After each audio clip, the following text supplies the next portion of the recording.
The Wonder is a story about an English nurse who is summoned by a group of notables from a small Irish town in 1862. And she has to observe a girl that is allegedly has been surviving without food for a few months. So the town needs to understand if this is a miracle or a hoax. And as a rationalist, as a woman of science, she thinks it's going to uncover the hoax right away, but it doesn't happen like that. And then she will have to find out if it is a miracle or if there's something more ominous going on there. Ed Guiney and Tessa Ross, producers of the film, they offered me to read the wonderful novel by Emma, and I just loved the novel, and I really loved the two central characters, a nurse and a girl, which is quite an unusual relationship in a film, I would say. It's not a romance; it's about two women, and also I really connected with how the novel escalates at the end and spirals. I love that acceleration and how, again, the nurse, the rationalist, is somehow forced by the situation to transcend science and even reason in order to save herself and maybe save the girl. The Wonder is based on many different cases of so-called fasting girls from the 16th right through to the 20th century. Every now and then it hits the headlines that some young woman or child is able to live without food. It's a persistent cultural fantasy. And many of these stories were really grim ones, too grim even for me, who's often written about dark things. But then it came to me that I could write a fictional one, and I thought I should set it in Ireland, my home country, because Ireland has such a history of, say, hunger strikes and, famine. So the question of whether or not to eat or whether or not you can eat has been a very fraught question in Irish history. And I knew that I would be highly critical of the culture that the story was set in, a culture where people could stand around watching and paying other people to watch a child potentially die. So I thought, best to set it in my home country, because if you're going to, critique a culture, it should probably be your own. I found that it was a sheer pleasure to try and rework the story without all the tools of fiction. With fiction, you can give just endless amounts of what is going on in your characters' heads.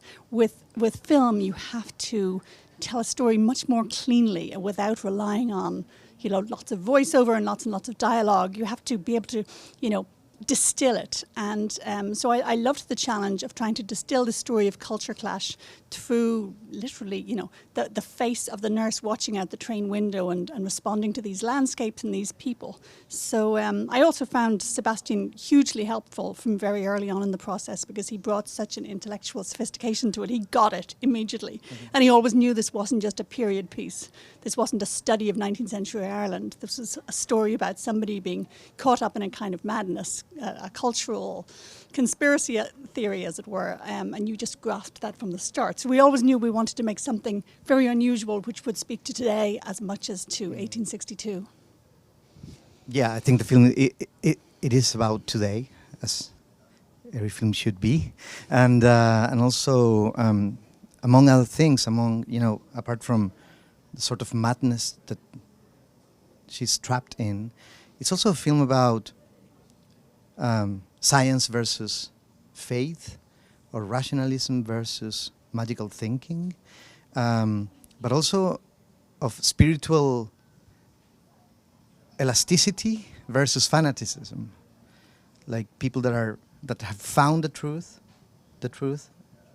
and are not willing to move from that position because they are there, fixed in that position, colliding against people that are willing to adapt, change, expand their understanding of reality, which is, I would say, the definition of the collision between science and faith. They both are two belief systems one of them has a sort of fixation, and the other one is willing to change science. It holds doubt in its heart. So that's also what made it very interesting to me, and I think why the film is urgently about today. And of course, during COVID, these questions became everyday matters. We all saw acted out these huge cultural battles between one set of believers and another. And I began to see science as a thing in itself rather than just the neutral. So yeah, it seemed to get more and more relevant as we went along.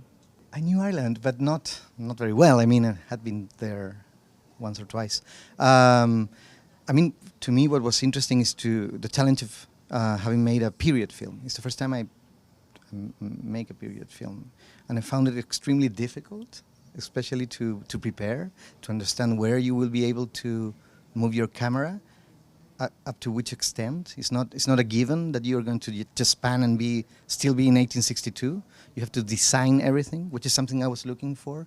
So it's a I would say highly designed film.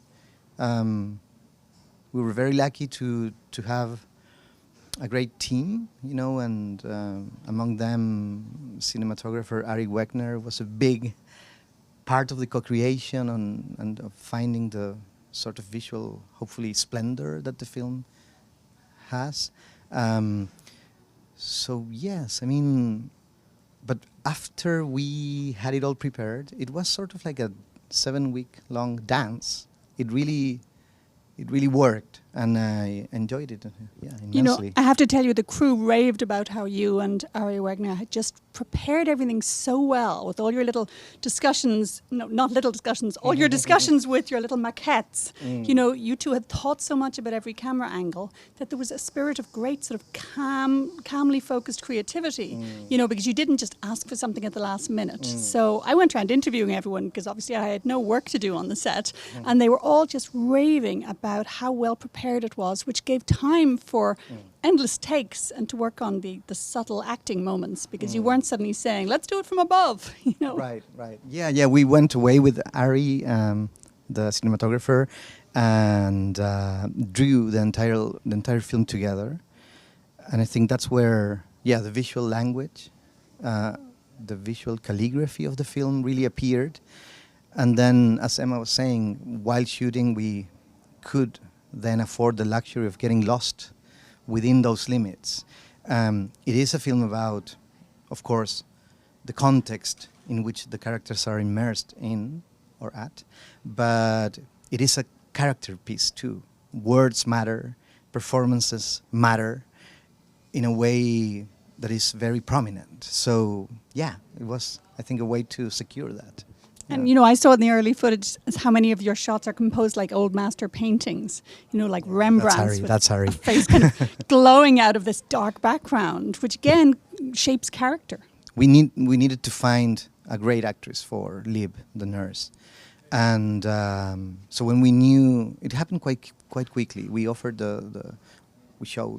shared the script with Florence Pugh, and it was quite a quick process. She said yes right away, and when I knew that, I knew we had a film, because she's a magnificent young actress,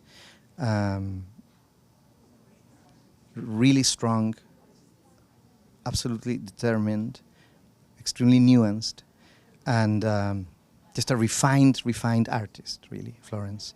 So we were blessed to have her. But then the other challenge was to find the little girl, 11 years old, going through the entire emotional spectrum, having a few scenes that are very difficult, even for a very experienced hard to watch even. Actor. So, yeah, we saw many tapes, and when we saw Kila Lord Cassidy's tape, it was really. I couldn't speak.